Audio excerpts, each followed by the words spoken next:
Hey everyone, you are watching the handwriting and note-taking test on the iPad 7 that was released in September 2019.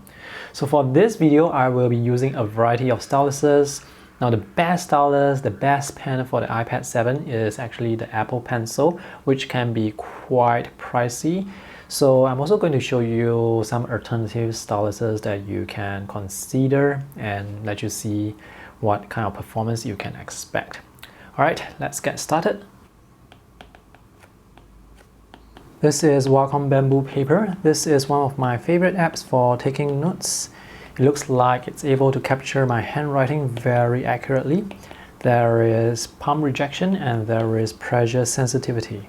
Palm rejection with the Apple Pencil works really well, so I was writing this while resting my palm on the display and there aren't any stray strokes. In fact, when I place my palm on the display right now, you can see there are no stray strokes. This is not a laminated screen, so there is a gap between the glass surface you're writing on and the actual screen beneath. This is more noticeable at certain angles, so when you're writing, there will be a gap between the line and the pen tip. Small screens like this is usually not affected much by parallax, so when you're writing from your normal point of view, you're not going to see any gaps. But because there is a gap between the glass and the actual screen, when you're tapping on the glass surface, you're going to hear a hollow sound.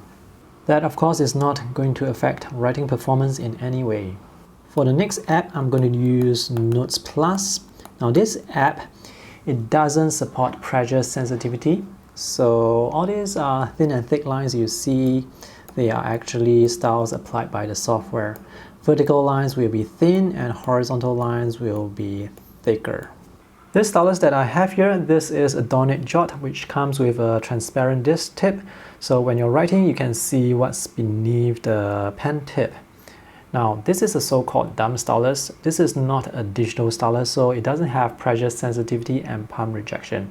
So when writing, you should not rest your palm on the screen. Let's see what happens when I rest my palm on the screen and write. So sometimes it's not going to work and you're going to get stray strokes when you rest your palm.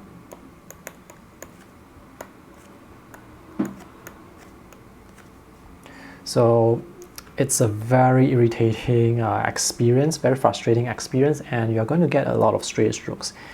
Now you don't get this with Apple Pencil because the iPad knows that Apple Pencil is around with the help of Bluetooth connection. So here there's no connection at all. So when you rest your palm on the screen, it doesn't know that that's actually the palm.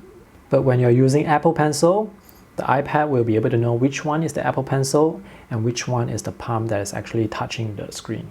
If you do want to use this, as long as your palm is not touching the screen, it's going to work fine. If you're using one of those rubber styluses for writing, you're going to have the same issue as well. So don't rest your palm on the screen. Next, let's test Microsoft OneNote. So this stylus that I'm using, this is a Onenote -3. This is a digital stylus with a fine tip. Alright, palm rejection doesn't work as well again compared to Apple Pencil. So to get the best performance, it's best to actually just raise your palm and don't touch the screen. And sometimes with such digital styluses, there can be interferences or sometimes it just doesn't work that well. For example, here I'm trying to write the words Microsoft OneNote and it's not working. Let me switch over to the Apple Pencil.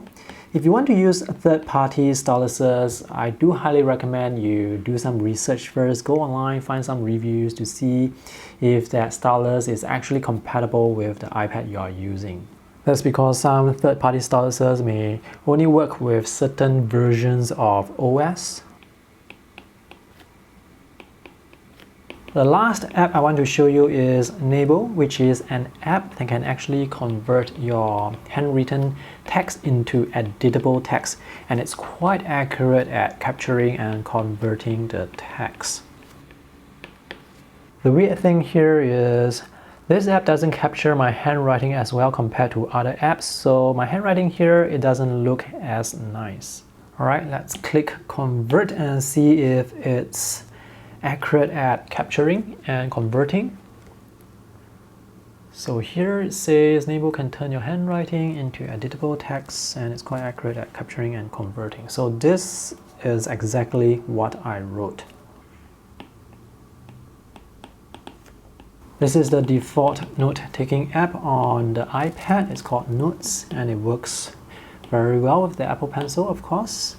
These are the note-taking apps that I have on the iPad. Some are free, some are not. The main ones that I'm using are Wacom Bamboo Paper for quick notes. And if I need to store the notes online, if I need to save the notes, I would use Microsoft OneNote. Some of these apps are going to be able to capture the handwriting more accurately compared to others. Some will apply styles to your handwriting, some will not apply styles. They will depend on the pressure sensitivity. Most of the apps will recognize Apple Pencil straight away, but if you are using third-party digital styluses, sometimes you may have to go into the settings of the apps to sort of pair the pen with the app. I'm going to give this iPad 7 an A- for the overall note-taking experience. If you want an A+ experience, you can consider getting the iPad Air 3, iPad Mini 5 or the iPad Pro, all of which are more expensive. The main difference is those iPads, they come with laminated screens, so when you tap on the screen, you are not going to get that hollow sound. But when it comes to taking notes, the ability of the iPad to capture the handwriting and the functionality, what you see here, you're going to get it on those expensive iPads as well. So for a budget tablet for note-taking, this is more worth the money compared to the more expensive iPads. Alright, I hope this video is helpful. Thanks for watching. See you in the next one. Bye!